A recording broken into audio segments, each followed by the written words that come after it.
Welcome to the Gay Buddhist Forum, where teachers from all schools of Buddhism offer their perspectives on the Dharma and its application in modern times, especially for LGBTQI audiences. These talks are offered freely to the world and made possible by appreciative listeners. If you would like to support our efforts to share the Dharma with underserved audiences, please visit gaybuddhist.org. There you can donate, find a list of upcoming speakers, or enjoy many hundreds of these recorded talks dating back to 1996. Good morning. My name is Stephen. I'm a Buddhist and I'm supposed to be retired, so I'm a little exhausted just listening to that. I'll shorten that up by the next time I come here. So a monk asked Yuman, what is the teaching of an entire lifetime? Most of you have heard this. It's the Blue Cliff Record, case 14. Master Yuman looked at the young monk and said, an appropriate response. An appropriate response. So these are koans, and they're designed to get us off fixed thinking and get us to really consider the important questions of our lives and our practice. And so this young monk, it seems to me, wanted the simple answer. The Buddha walked on earth from the time of his enlightenment till his death for just 45 years. Nothing he said was written down. And so it was all passed down from monk to monk, as it were, back in those days. And so it seems to me like what the young monk was asking for was the Cliff Notes. It's 45 years of teaching. If it was nowadays, he'd go online to chat, one of the chat bots, and say, excuse me, give me 3 sentences on what the Buddha taught, and he'd be all set. But wise Master Yuman's answer tells us that there is no easy answer, of course, first of all, and that what an appropriate response would be as the teaching has gone on, and there are hundreds of interpretations of case 14, and after today there'll be 140 or 30 interpretations, and that's good. That's a good thing. But what he says, Master Yuman in later teaching says, is that an appropriate response is a statement in according with our oneness. So it's a statement that's not just a statement from the young monk or a statement from Yunman, or for that matter, from the Buddha, who may or may not have ever said any such thing. More and equally importantly, it's a statement that's in response to the situation that we find ourselves in right at that moment. And a response that honors our practice. And so the Buddha taught, and Master Yunman would say, you must have an active, engaged practice in order to even consider these types of important questions. And an active, engaged practice for those of us living in these days includes something called the Bodhisattva vows. Different emphasis in different lineages, and I know we're non-denominational here in many lineages, and some completely non-affiliated mindfulness practitioners, all good. But the Bodhisattva vows can apply to everybody, and what the Bodhisattva vow says is that we agree to live and be lived for the benefit of all others. So if you happen to be a codependent or have any of those sins, it's a great statement for you. You can spend the rest of the year being busy trying to save all others. Or you could read Elizabeth, whatever her name is, this book, the person that wrote Sleep. Ross. No, that one would be helpful also. But Sleep, Pray, Eat, whatever that book was a few years ago. Eat, pray. Yeah. She's got a new book out called All the Way to the River, which is a resounding testament to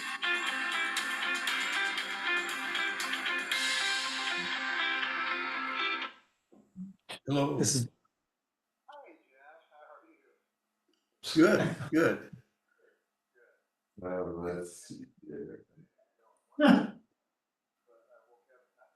gonna mute everybody. Okay. Oh, no. Sorry about that. Let's see. I think you can continue. Okay. So appropriate response would have been to sing the ballad along with that music. I'll spare you that. Anyway, so she's written this new book called All the Way to the River, which is really talks about how to engage and not engage with her own addiction, love addiction and other codependence that she had. And I will just share with you, I read the book all the way from beginning to end, and and then read the New York Times review, which said her life and this book are excruciating. So just read it if you'd like. There's some good stuff in there, but it is a long book. But this teaching, it seems to me, of Master Yuman, an appropriate response or an appropriate answer, depending on where you read it, really seems to me that while it can be interpreted in many ways, the teaching that I like best was from a teacher that I heard at Plum Village long time ago, and basically said that the answer should be to live with integrity. You know, that simple statement, to live with oneness, the oneness of all of us, to live in accordance with whatever situation you actually find yourself in, and to live for the benefit of others. Really is about living in integrity, and to live in every moment and in every situation and in every encounter with any other human. Well, he actually said sentient being, but that's, even I get exhausted thinking about that. So it's to live with integrity. And I think Master Yuman's invitation was to read less, reducing the need for Cliff Notes or AI chatbot summations, and really to allow, as the Buddha used to teach, to allow these teachings to wash over us. Not so much to examine the linguistics of a specific teaching. And there are lots of places, and some of them are quite lively and fun and interesting, where you can go and someone will say, here's this such and such sutta, and we're going to spend the next 18 weeks picking this apart sentence by sentence and coming up with the true and deep meaning. And that can be interesting and useful. And people get master's and doctoral degrees and lifelong. There's some bookshelves out there filled with the results of that kind of work, and it can be useful and interesting. But I think for us on a practical day-to-day life of practitioners of a spiritual life in Buddhism or mindfulness, it means to not so much think about the linguistics of all that. But the Buddha said in the Kalama Sutta, actually, to accept the ideas only after they are viewed, but verified by your own lived experience. Only after they're verified by your own lived experience. And he went on, and this is a lot of my senior teachers over the years leave this word out. He said, and as long as you prove them to lead to increased well-being and happiness. So we don't talk a lot about happiness and joy in Buddhism. And often I've heard teachers, especially at Zen centers, say, well, that's not really the point. We don't talk about happiness and joy. We talk about an engaged life. But in my study over the last 30 years, and folks have told me that I'm addicted to those, to joy, delight, and so forth, and I'll take it. I'm addicted to many things in my life, and so if that's the current ones, that's okay. But I think that, you know, the Buddha taught to really take the teachings, and he said, even if they come from me, still don't just believe them. Do this thing where you experiment with them and allow them to see if they come to your life, if they're useful, and if they increase well-being and happiness. And later that was interpreted by some folks in a sentence that some of you have heard, which is, if you meet the Buddha on the road, kill him. Because that anybody proclaiming to be the Buddha and the holder of ultimate knowledge would by definition not be the Buddha. That's only waylaid a little bit by the fact that what the Buddha said is that every one of you is the Buddha. So that could be a lot of violence in the streets this afternoon. we were to take that seriously. But by birth, we all have Buddha nature, and we all therefore are the Buddha. But I think what I like about this teaching and these ideas are that most of the teachings of any spiritual tradition, including the ones that are observed in this room, can come down to some very simple sort of teachings, and that's what we're hearing here. But for starters, if we are to do things in our spiritual lives that lead to peace and ease, well-being and happiness, just for a start, we might do a whole lot less doom scrolling. Anybody here already do social media this morning? Anybody find any good news on there? I've tried to, you know, I've talked about this once before when I was here, but I've tried to stop doing that so much, and the trick is to try to figure out how to stop doing that, but to still be engaged in the world. And almost every Dharma talk I've been to or heard in the last 6 months is about politics, and you'll be pleased to know we're not going to talk about that today, because it's important. But other folks, we will all talk about it at other times, perhaps over tea and coffee and lunch later, but not in here. So, I think what this teaching is really about for me, this wonderful idea, is that we get a chance to take a look at the teachings of the Buddha, and we get a chance to say, are these helpful and useful, and what are the key teachings? And the Buddha says the way to do that is to observe and analyze, to check for good results, determine if the teaching, when followed, leads to welfare and happiness for you and others, being emphasized in the teachings, and then practice for yourself. And this is a quote from one of the Dogen teachings that was interpreted. The ultimate verification is through direct experience. If something is true, you will see its effect through your own practice, right? And so then it's like, oh, so now what do we do with that? And then the teaching goes on to say, embody the teaching. So if I'm wondering if it brings joy and happiness, if it brings peace and ease and well-being to other folks, the way I would find that out is by walking that practice, by living that practice, by sharing that practice with others. The Buddhist teaching, it says, is not a body of fixed knowledge. It's a way of functioning in the world. So it goes back to that thing. If I don't need to type the 16 precepts on a t-shirt and wear it all the time, if I'm actually living the precepts, I don't need to do the 4 bodhisattva vows, the important one being to live and be lived for the benefit of all beings. So if we live these teachings in every moment of life, we can be seen as an expression of the Dharma ourselves. And so as we begin to study the Dharma and know the Dharma, there are people, hopefully in this room, who are people who have studied all the suttas, and have done koan practice for years, and are very adept at the koan practices. And that's really good. There are probably Zen people in here, other than myself, who practice shikantaza, which is just sit. And so we might be thinking, monastics, scholars, people who believe in shikantaza, people who are mindfulness practitioners without any connection to a traditional spirituality or whatever. So our Buddhist practice, I think, all of us, whichever of those categories you might fall into, our Buddhist practice really invites us to live, as I say, with integrity. And I think Yoman's response is an example of a method of teaching tailored specifically to cut through the monk's intellectual grasping. So that's my interpretation. It doesn't have to be anybody else's. But we have in Buddhism something called upaya, which is skillful means. And what that means in Buddhism is that we keep teaching in different ways, so that, again, if anybody shows up and says, here's the way you teach integrity, or here's the way you teach kindness, or here's the way you teach generosity, we can immediately say to them, thank you, sit down now. Because there is no way. The Buddha suggested, and all the great ancestors and teachers said, to use skillful means, which is to keep teaching in as many voices.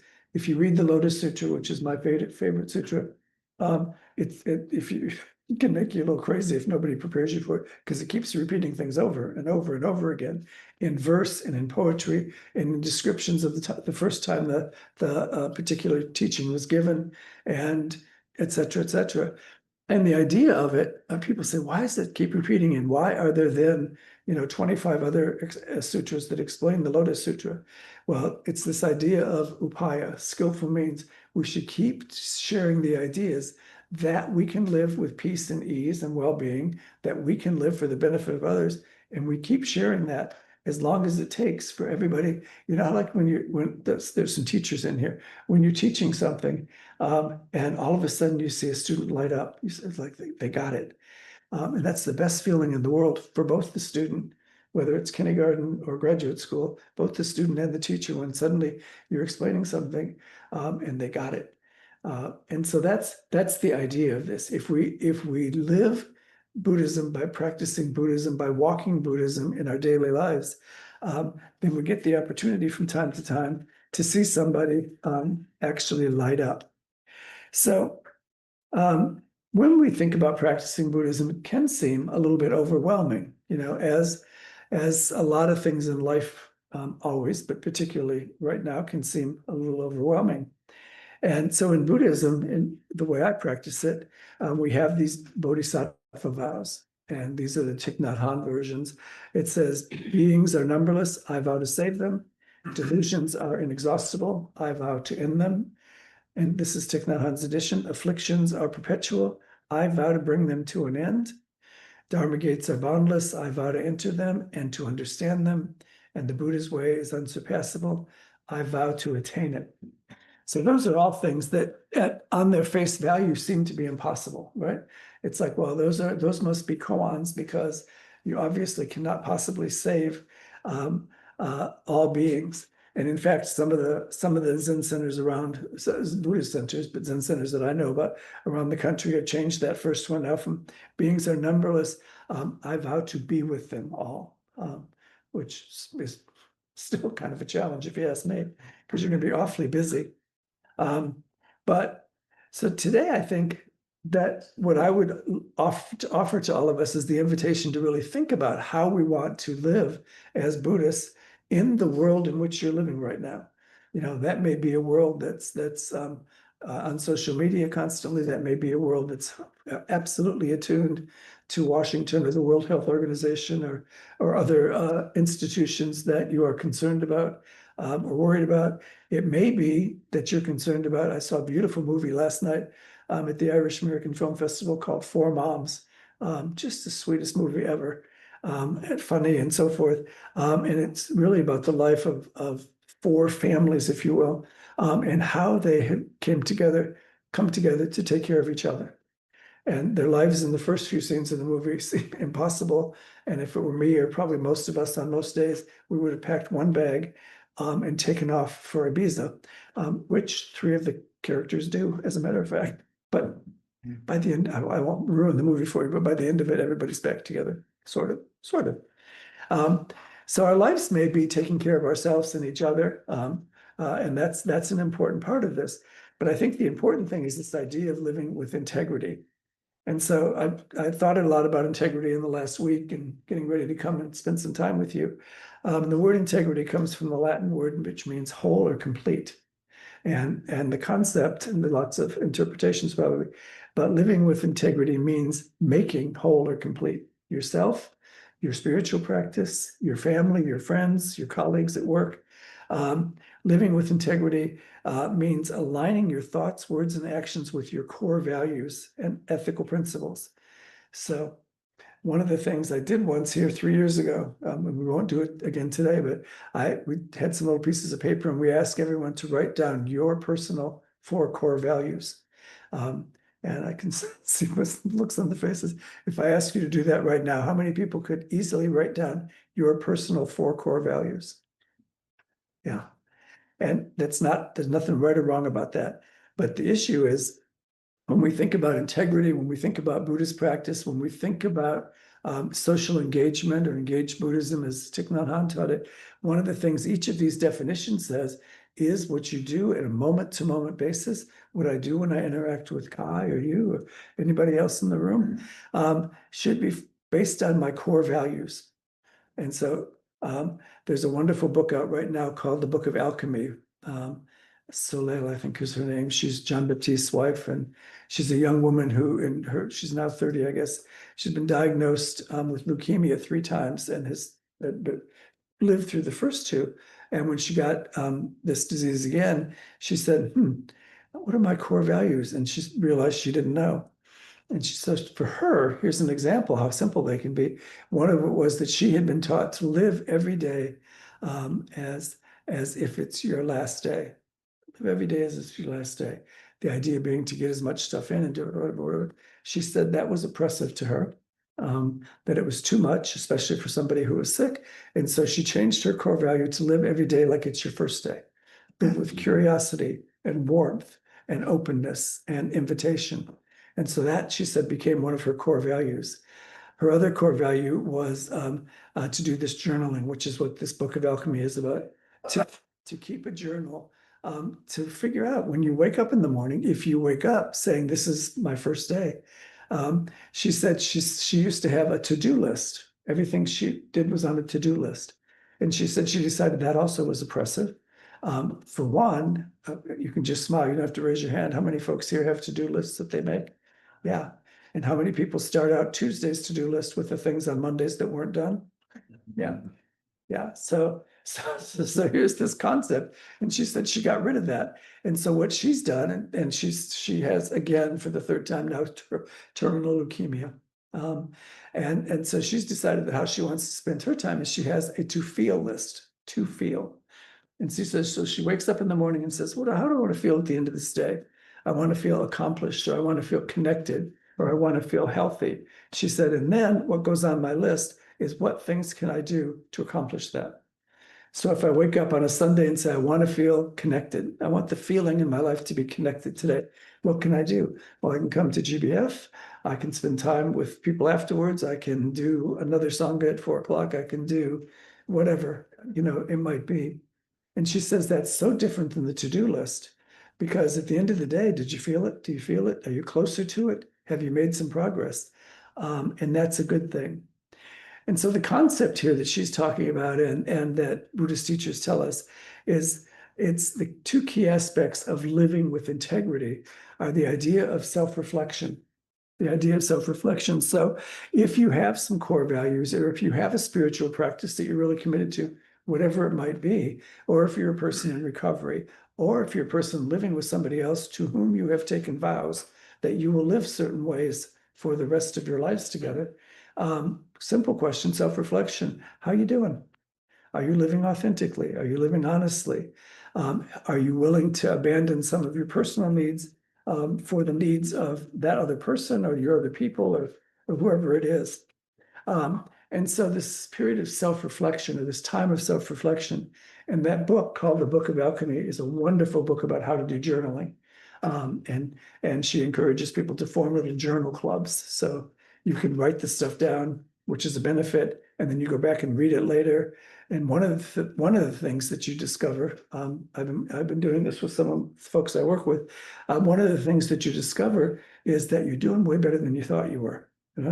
Most of us have a pretty strong negative self-talk factor in our brains. And you think, oh, I'm not making any progress. I'm right back to where I was last year when it was this time of year or whatever. And then you read your journal and you think, oh, but I've had some really times when I was really engaged and working hard. And there are times when I was doing this or whatever. So you have these periods of self-reflection. And then the second thing that is recommended is, instead of beating yourself up or making a list of, oh, I'm still a mess, or I can't believe I'm still doing that after all this time, to do a practice called internal alignment. Internal alignment, just to say, oh, I wake up and I say, here's my core values. And once again, for the 365 times this year, I'm not living up to my core values. Well, instead of beating yourself up, take a look at those core values and say, maybe I don't have 4, maybe I only have 2, and maybe I picked the wrong 2 when I made that list. So you get a chance through, and are gifted here through meditation.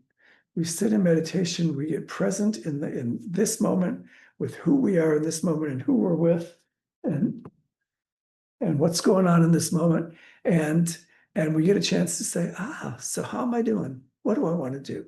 And so you do that internal alignment, and meditation, Zazen for those of us in Zen, and whatever kind of meditation that you're doing, is this wonderful gift to get back to Buddha nature, to get back to your original nature, which is to strip away the need to compete to be the best little boy in class, or the best employee in an office, or the fastest person in the race, or the buffest person in the gym, or whatever it is. To get rid of all that stuff and just say, what's really important to me? And that's what meditation does. Meditation allows us in 20 or 30 minutes or 7 days or however long you do it, to just clear out all that bramble and to get back to who am I as a person of integrity. And so some of the ideas in that self examination, we take a look at, are we aware of things where we're coming up short, where we're not living wholeheartedly? in Buddhism, they talk about right speech and right action and so forth. And those of us who came from certain religious backgrounds think, oh no, 10 commandments, I have to go to confession and confess I didn't speak right or I didn't act right. But one of the interpretations of that is wholehearted. Did I speak wholeheartedly? Did I speak compassionately? Did I speak with kindness? And that becomes a much easier thing again to do that alignment, that internal alignment. How do I want to speak to folks? And, if I didn't speak to folks the nicest, rightest way this time, how can I adjust that just a little bit? And then one of the things that's a great gift in your journal, if you're doing a journal or just in your life, is to highlight the good qualities of others. When you notice that somebody speaks always with kindness and compassion, when you notice that somebody only tells jokes that really liven up the entire room and make everybody feel good, notice those things. Maybe say it to them. She did this or he did that, or I noticed this. And two things happen. One is they feel better. Two is you get to experience that was that behavior, those words, that action was done from a wholehearted place. And so that becomes a really good thing to do. I've been teaching from a book lately from Jordan Quaglia called From Self-Care to We Care. And I find it a really useful book. What he says is it's a type of care that goes from self-care or other care. Those are the two things that we all thought about. And he says to a different kind of care where those two kind of things overlap, right? It's not that we should only do self-care, which, there's a huge industry about that, about everything you can do for self-care. And it's not that we should just abandon all of that and run to taking care of only of others. He says that those two things would be either potentially a narcissist or a tremendous codependent. And so it's not going from one of those to the other. But in recovery world, we have a sentence that says we can do together what we can never do alone. So it's this idea of self-care and care of others overlapping into this new kind of care called we care. And too often, he says that self-care looks and feels like I'm closing it if I'm just doing self-care. We've all had periods in life, including me, where we need to do self-care. We're not feeling well, or different stuff is going on. People have come or gone from our lives. Jobs have changed. And we've all had those periods, and folks will say, really pay attention to self-care. And that's good. But if that's all we're doing and we do too much of it, it can feel like closing in, shutting down. It can be fear-based rather than growth and health-based. And the fears can be real or imagined. So a life with this complete care, this we care, can be a life that takes a look, again, as I said, look at other people who are being successful and do what they do and help them to do what they do. A life of complete other care can sometimes be about our need to be relevant, our need to be appreciated, our need to be validated. Oftentimes anybody that's done volunteer work with a volunteer organization that has good training and support, they will always tell you to check your motives at the door. Why are you doing this volunteer work? What is it you have come here to do? There's a New England poet, activist woman who's, I can't not remember right now, but she says, if you've come to help me, please go away. If you've come because your health and wellness and my health and wellness are inextricably bound together, then let's do some work together. And so that's one of those things. So we have to be careful of that. Often we're doing volunteer work because, we want that little scout badge sash to be covered in badges. Because it feels good.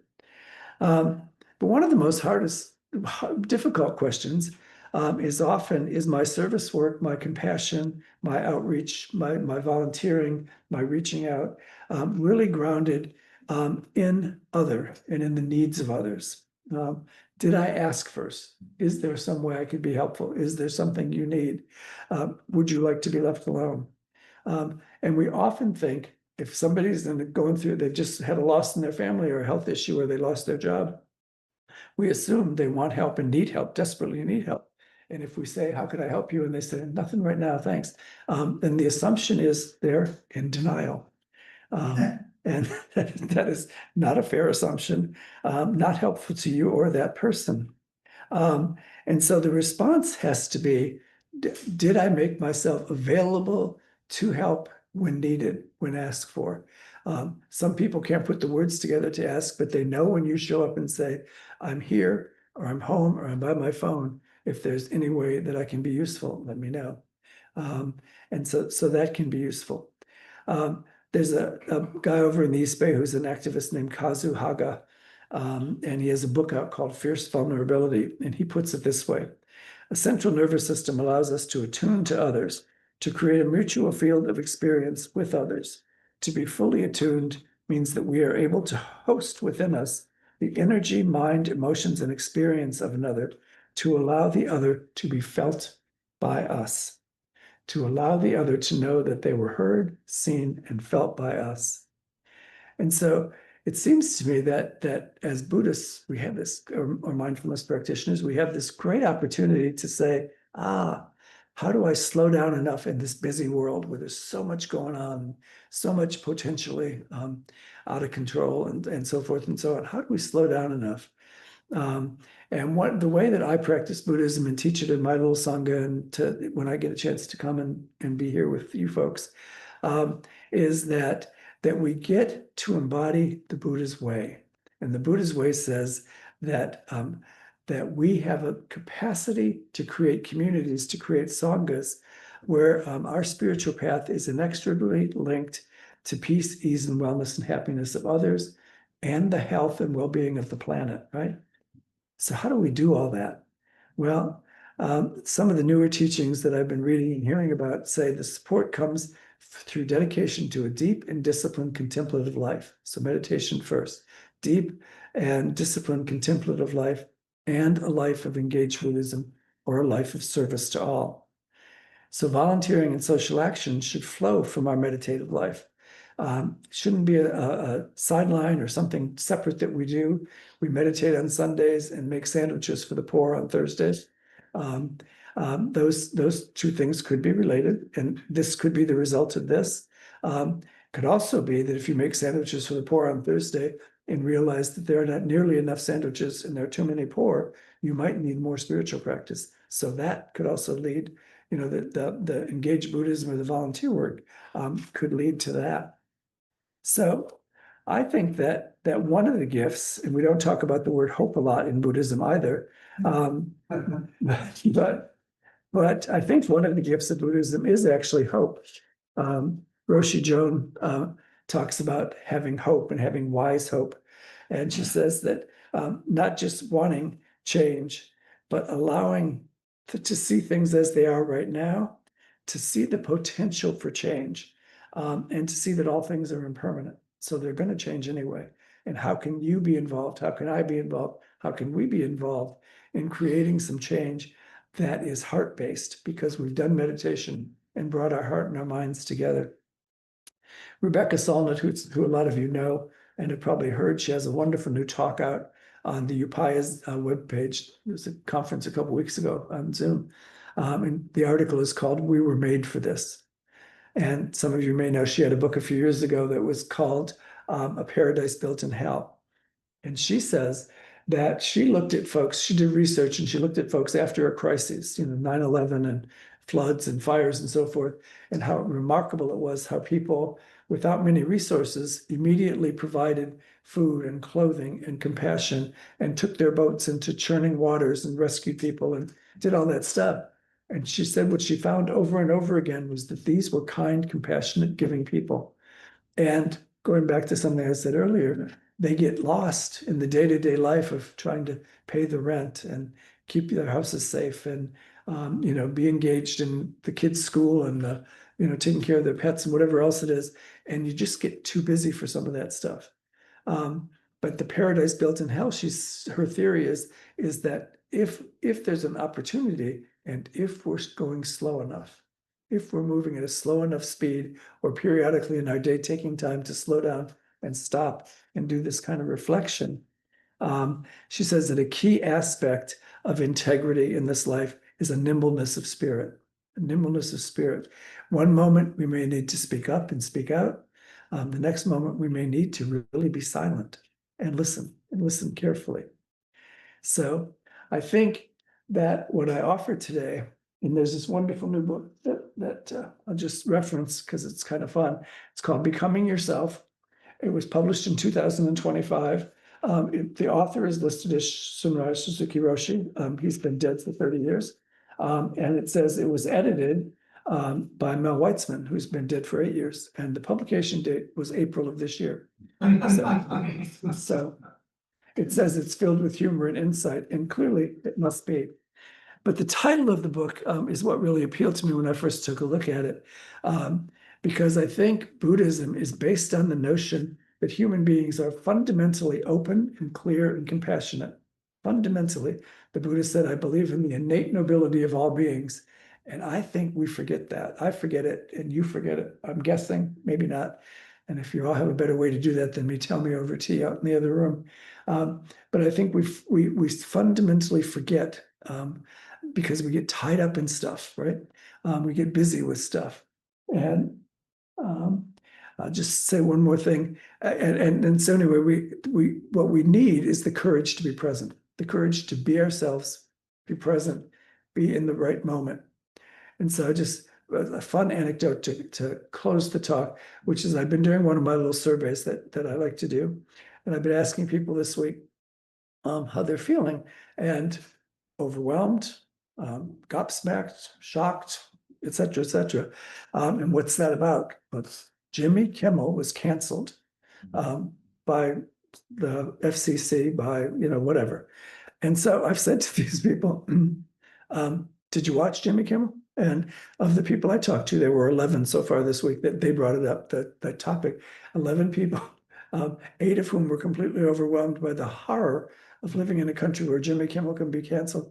8 of those people had never ever watched the show, didn't know anything about, never mind what was said in the incident, didn't know anything about the show. And so I said, so that's the thing that's overwhelming you this week. And I do believe in free speech. And like I said, other folks have been talking about politics, so I don't want to do that. But it's just like, I think if we're not careful, our windshield catches the bug. And instead of cleaning off the windshield and getting back to being focused on being present and being compassionate and doing self-care and living as the Buddha taught for the benefit of all beings, we can get pretty overwhelmed by things that are important and crucial. But at least for me, I don't want whatever happened to poor Jimmy Kimmel to be the focus of my life this week or ever. Freedom of speech, sure, and democracy, sure. But I think we sometimes, like with this example, we can get stuck on something that takes a lot of energy and drains us, right? We get all filled with anxiety and filled with rage and filled with anger, and that depletes our immune system, makes us much more vulnerable to be depressed and anxious and physically sick than we need to be. So I think the Buddha said that people are fundamentally open, clear, and compassionate. The invitation today is spend the rest of the day being open, clear, and compassionate. Thanks, everybody. And we have a little bit of time before tea if anybody has a question or thought.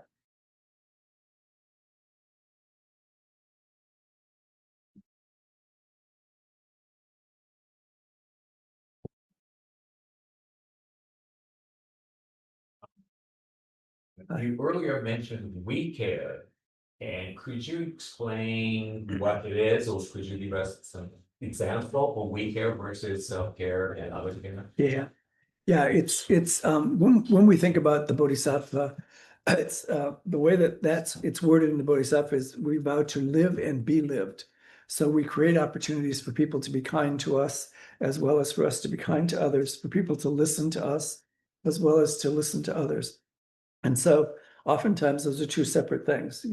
I'm in the morning, I'm doing self-care. I do my little meditation and I do some exercises. I do whatever it is. And that's, and do some reading, research, whatever. And then in the afternoon, I go volunteer at X place. Or I go next door and check on some of my elderly. They wouldn't appreciate that, seeing as 2 of them are younger than I am, but the elderly neighbors. But that's 2 separate things. And so the idea is to bring that together. So to make make the visiting with the neighbors, for instance, make that a community, building community in the building kind of thing. So it's giving them an opportunity to care for me also. You know, oftentimes we're the person that goes and visits elderly neighbors because they need some food or gives some money to the homeless shelter down the street. But on a day when you're not feeling well, do you tell anybody that you're not feeling well and let them have the opportunity to care for you as well?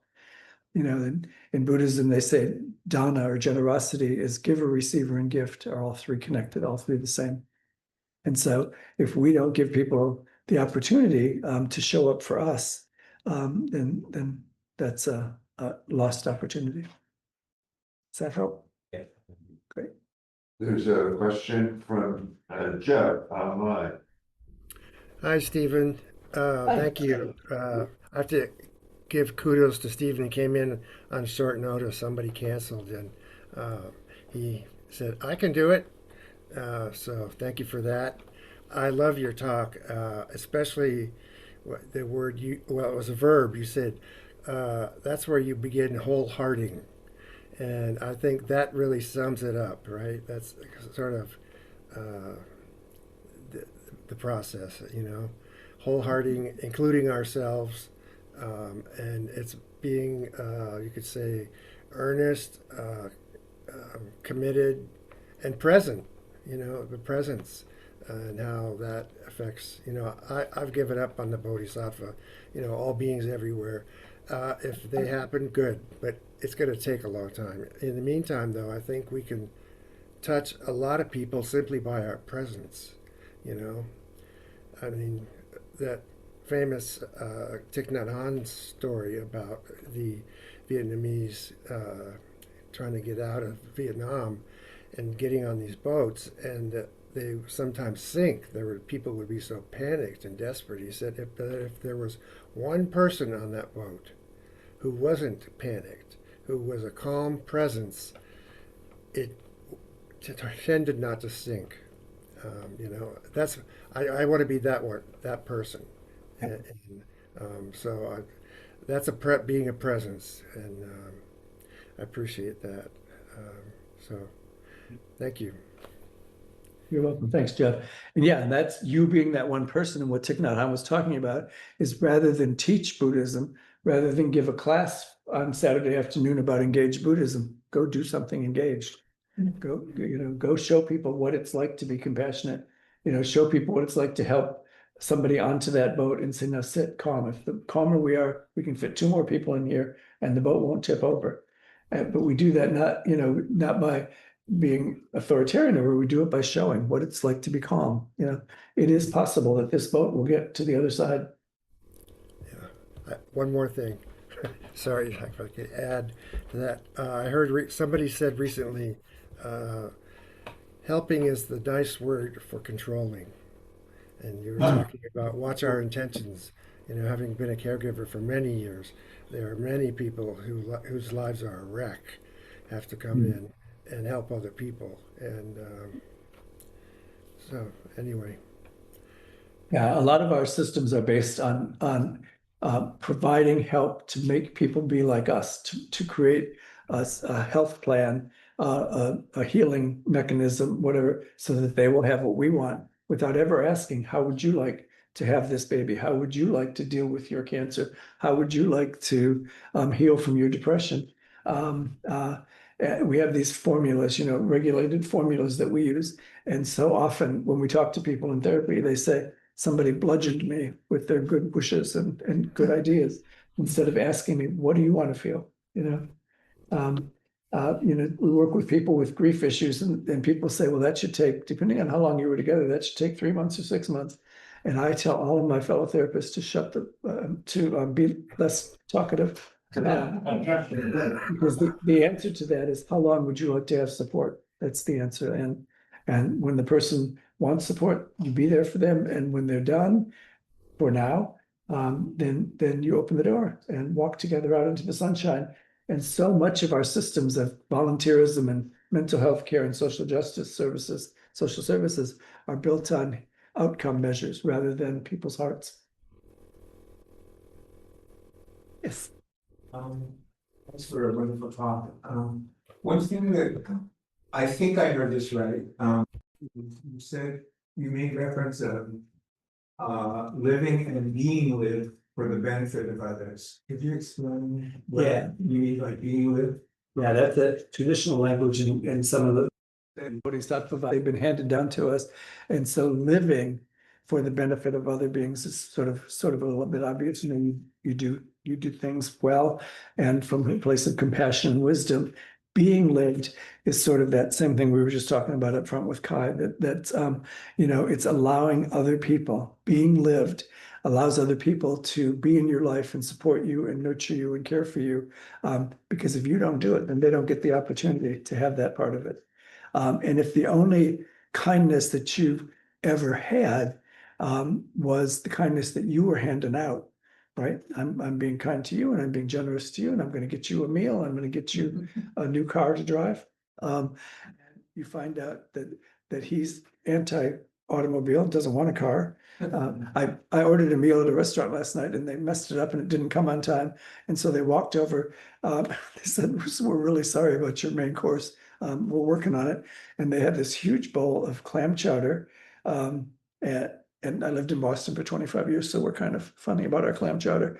But it was this bowl of something they call clam chowder, and it was all filled with stuff. And he said, so then the waiter was new, poor guy.